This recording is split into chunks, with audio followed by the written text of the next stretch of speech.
ఏంటి చాలా ఇబ్బందిగా కనపడుతున్నావు? అవును సార్, ఒకటే టెన్షన్. ఫ్యామిలీ, పిల్లలు, చదువులు, ఉద్యోగాలు ఇట్లా ఒకదాని తర్వాత ఒకటి సమస్యలే సమస్యలు. అసలు మానసిక ప్రశాంతత పూర్తిగా పోయింది. నాకు ప్రశాంతత కావాలి. అంటే ఏంటి? అంటే ఈ ఒత్తిళ్ళు లేకుండా హాయిగా ఉండాలి సార్. హాయిగా అంటే ఏమో ఎవరికి తెలుసు? అసలే నేను ఇబ్బందుల్లో ఉంటే మీ ప్రశ్నలతో ఇంకా నాకు మానసిక ప్రశాంతత కావాలి. లేదా ఎక్కడికన్నా దూరంగా వెళ్ళిపోయి జపం చేసుకోవాలి. లేదా మా ఫ్రెండ్స్ చెప్పినట్టుగా హాయిగా మందేసన్నా హాయిగా ఉండాలి.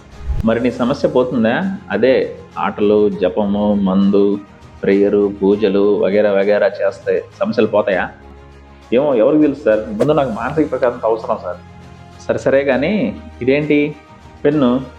మరిదో సార్ మీకు దండం, అది మొబైల్. ఇప్పుడేంటి? కూల్ కూల్ జగదీష్, చెప్పి చావండి.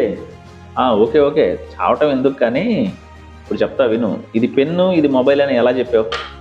ఇది ఒక ప్రశ్న నా చిన్నప్పటి నుంచి చూస్తున్నా.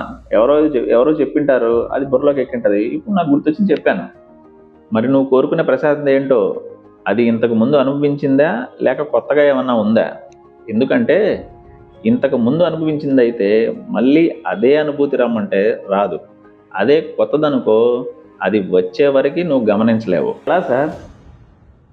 ముందు ఎలా అని కాకుండా అసలు సమస్య ఎక్కడి నుంచి వచ్చిందో తెలుసుకో. అది సమస్యలో ఉన్నప్పుడే నీకు తెలుస్తుంది, అంతేకాని సమస్య నుంచి పారిపోతే కాదు.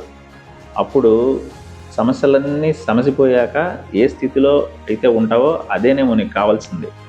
అంతే అంటారా? కాకపోతే ఇక్కడ ఒక సమస్య ఉంది.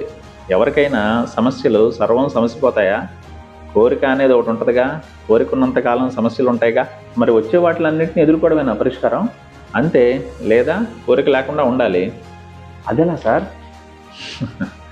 అదే అతిపెద్ద కోరిక.